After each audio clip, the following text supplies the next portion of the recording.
Tony, and today we're out here rearranging the garage because I finally talked Brittany into the other lathe that I was offered. So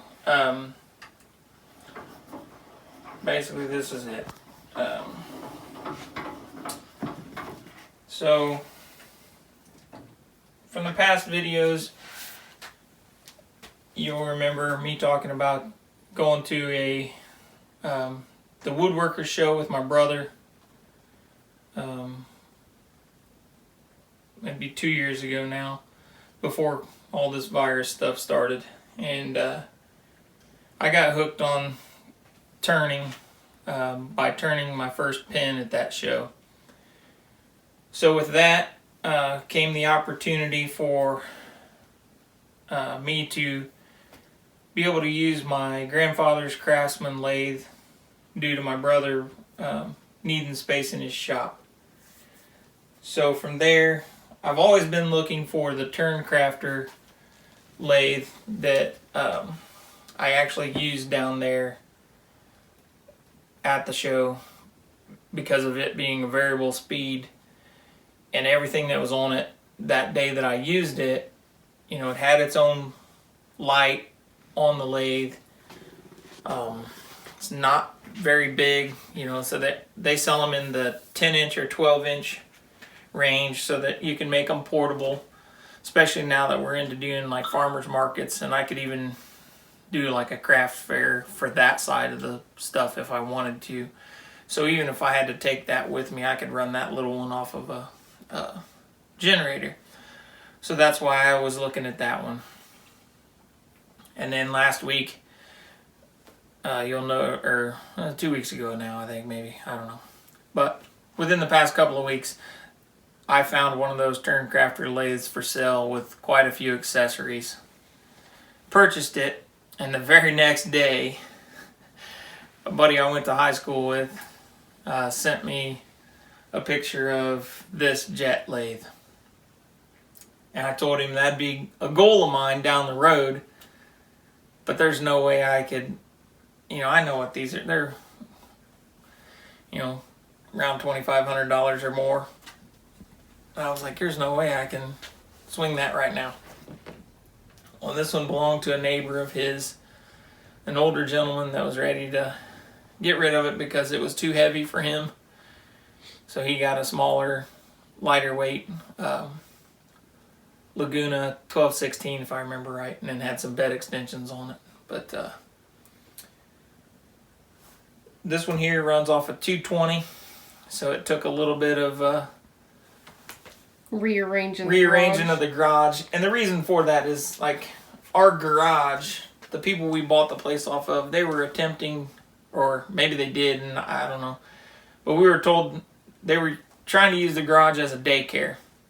So at the time, there was no, when we bought it, there's no garage doors, and this section back here was made up like a kitchen, so it has hookups for washer and dryer, and had a range hood here. And then there was a wiring sticking out of the wall here underneath the range hood, so one would have assumed that that would have been for a stove, right? So I go to the breaker box and I start tracking it down, and I'm like, those wires don't come into that box. so then I had to end up in the attic of this, and that was a workout for him. Yeah, we should have had that on film because it was it was quite hilarious. Someone my size trying to fit through a hole that was less than 11 inches in width. It was 38 inches long, but it was less than 11 inches wide, right at the closet. So I had to squeeze by the wall of the closet. Ended up having to take the shelf down in the closet to even be able to get my body up there. And so now I've got scratch marks on the front of me from where the front side of me was scratching while the back side was too, trying to go straight up in that hole. So it was interesting.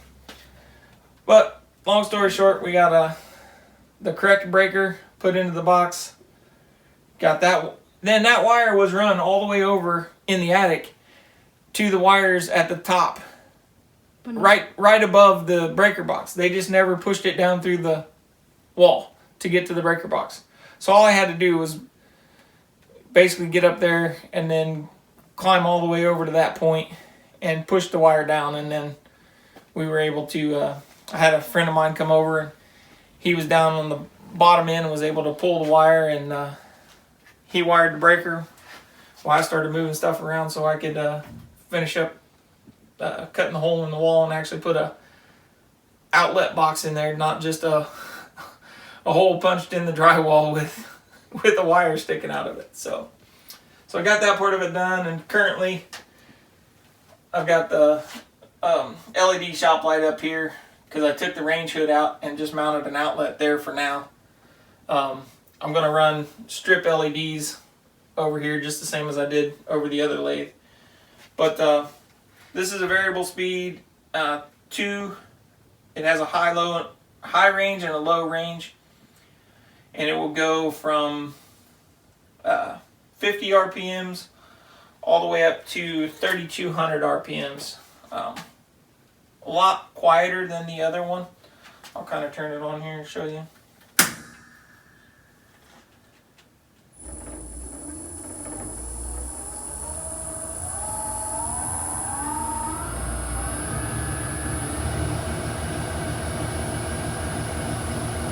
So like right there, we're running at about 780 RPMs.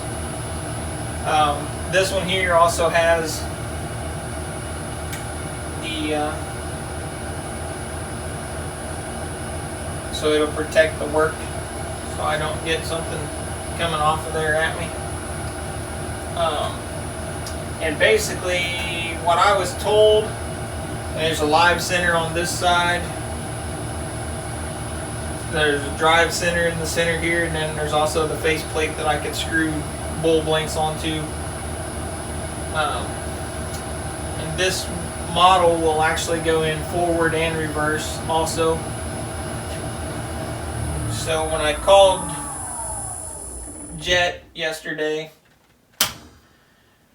to verify with them, because when I got it I didn't have a manual come with it, so I wanted to verify what the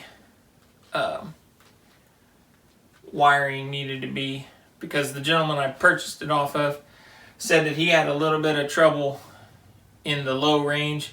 It would heat up the motor a little bit, and with talking with the tech support at Jet, it was wired and had the end plug that was on the wiring was set up for 15 amp 220 plug, and he said it should have had a 20 amp. So I swapped the end of the plug out. The cord was fine because the cord was still the original Jet plug with the motor. And the way this one actually works is this big box back here on the back is a Delta inverter. So you're wired 220 volt single phase. It comes into this inverter and actually runs the 2-horse motor as a 3-phase. So he told me that basically this model here is identical to, and I don't remember what model he said it was, but it was a model of a Powermatic lathe with a Jet label on it, basically, is the way he explained it to me. But he said the problem they're having right now is this Delta inverter back here is discontinued now. So if something ever goes wrong with this, there's a special mounting bracket that you have to purchase just to get the new replacement one to mount up to this correctly. And he said they're having a hard time getting those in stock, and when they do, they almost go in one door and out the other just to get it caught up. He goes, there's pretty much a waiting list on those. So the way he told me to protect this is to basically idle it down before I hit the stop button. Don't have the piece turning while I'm sanding or something like that, and I try to check my work and just hit the stop button while it was, doing 750,000 RPM, whatever I was turning at that time with a piece on there. Because if this is turning and rotating while it is, the power supply part of it is off, it's still actually generating a current. So it could actually backfeed that, is the way he explained it. And he goes, it could tear this up. He also said, when I'm not using the lathe, when I'm done at the end of the night, make sure I even unplug it from the wall. That way there's no chance of storm damage. Storm damage with it, because if we get any kind of power outages or flickering of the power, then it could damage that inverter as well. So, which is not that big a deal. I keep most of my stuff unplugged when I'm not using it anyway, just for the simple fact that I'm not out here in the garage every day being able to use most of this equipment, so it's nothing for me to just plug it in when I'm going to use it. Then I don't take a chance of having to replace everything. So, but this thing is pretty heavy. I think I did finally get a manual, and I was able to download one while I was talking to him on the phone, and I think it says the weight of it is roughly about 440 pounds. That's prior to having this box that he built on here. So basically this box is just storage, and it's got a divider in the center. This part here, if the box was not in the way, it would actually, there's 3 bolts goes in right here in this leg. Okay, there's 3 holes, but there's 2 bolts, I guess. And this is a pivoting tool rest that goes underneath the legs part of it. But he built this box and had everything, all of his tools just sitting in the box down there. So, and it does have a to where you can index the chuck also. So I'm looking forward to getting to use this. The other nice thing I like about this one, and he did as well, is basically you just unthread this pin here. If you're turning a bowl or something that you're hollowing it out, you can completely remove the tailstock. You can move your tool rest down and turn it, and you can move the head down here to where I can actually stand at the end and hollow everything out. I don't have to be reaching out over everything off to the right of my body. I can actually move that all the way down to the end and be standing there comfortably. So we are definitely going to be upgrading as far as the amount of projects that we can produce now instead of just pins, that's for sure. I've actually already got a couple bowl blanks ready because I have a Barracuda 2 chuck for the it's a 4-jaw chuck for the turn crafter, and it was missing the screw chuck when I started going through everything, taking an inventory. So I got a hold of Penn State, have 2 of those on the way. They should be here Friday, so I'm gonna try to do a video on that. I'll show you one of the blanks I cut from one of the previous videos where Brittany and I were painting some wood to dry it out. This is wood that came from our place, so it was, the bees got the nectar off of it for the light colored honey. I can't think of the name of the tree it is. Okay. Alright, so this was growing in our fence row. It was if I remember right, it was a black locust tree. So we started drying it out. It does have a little bit of cracks in it, even though I was painted it to slow those down. But it's going to be a test piece anyway. I've never turned a bowl before. One day last week I helped my brother for just a few minutes. But I mostly just went over there to watch him turn it that way.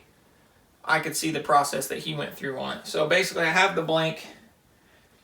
If I had a big enough bandsaw, I would take these corners off a little bit to just make it a little bit easier on the machine and the tools. But I just have a little 9-inch bench top saw, so I don't have one that's big enough to take this off. My other option, I guess I could use a Sawzall and do it, but I've got it to this point with a chainsaw. So I basically, the way I did it was I took the whole log, set it up on end, and cut down both sides of the pith. And then out of those pieces, I started drying it a little bit and then went back and cut it. Basically cut the cracks. The ends were trying to crack on me, so I cut those off and tried to get a section that was usable. But like I said, this is it's mostly just for a practice piece, because I'm only out a little bit of time with the chainsaw if something happens with this before I go spending, $30 on a 6-inch by 6-inch by 3-inch bowl blank.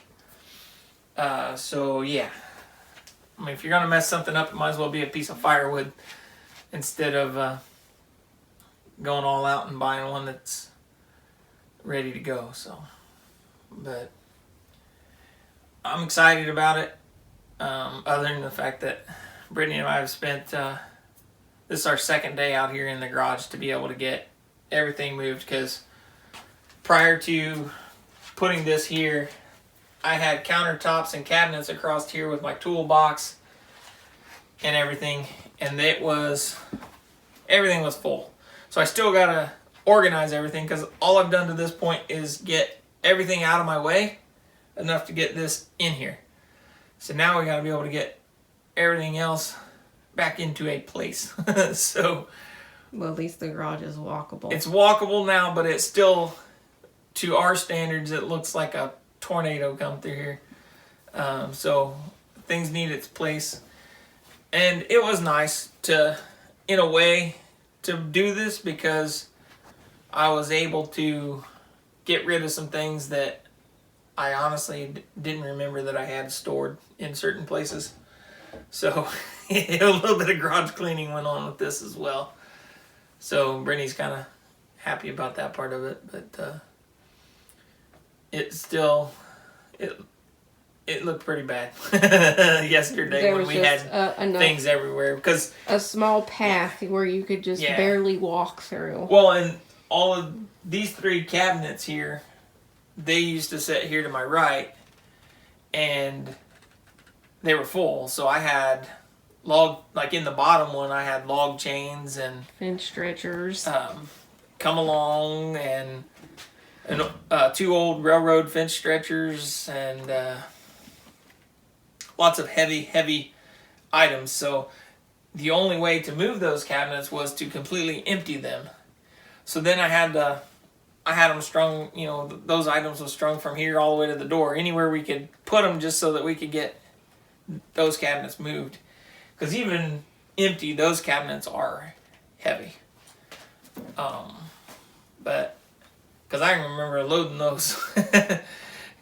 And I actually bought those the same time. I got them at an auction, like I got most things around here. So, but we'll do some more videos on this lathe, and I'll actually show you me doing a little bit of turning on it once time comes. I'm gonna need to buy some different lathe tools. Would be a little bit better to get some full length tools, instead of right now most of what I have is your smaller easy wood carbide tools for like turning spindles and smaller bowls I could use it with, but not anything really for this. I mean, and this is a pretty good, it's a 14-inch tool rest on there. So this lathe will be for some of the bigger stuff that I want to do, versus I'll be using that turn crafter lathe for most everything else.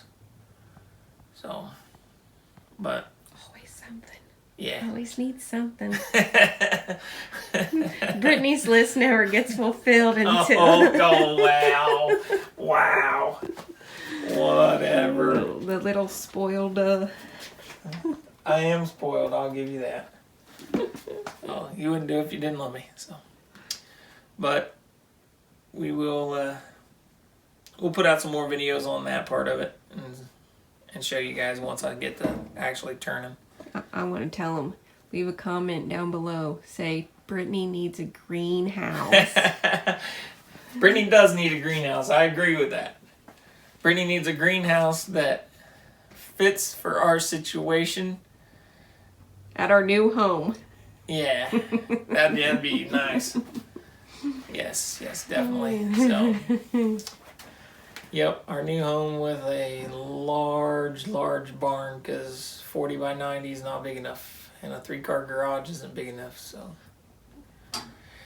yeah, you can accumulate a lot of stuff in a short amount of time. That's for sure. He's gonna need a woodworking shop just for. I'm gonna need a woodworking shop, and then I need a separate honey house, so / farm store. That'd be nice. I just like to have a full-fledged farm store. That way I could have, and you can even attach the wood shop to it. I don't care, but I'd be okay with that. Dreams. Yeah, there we go. Gotta have dreams, or it's not worth doing, right? So, but glad you guys are spending time with us. Don't forget to like, subscribe, share on social media with all your family and friends, and we'll see you guys tomorrow.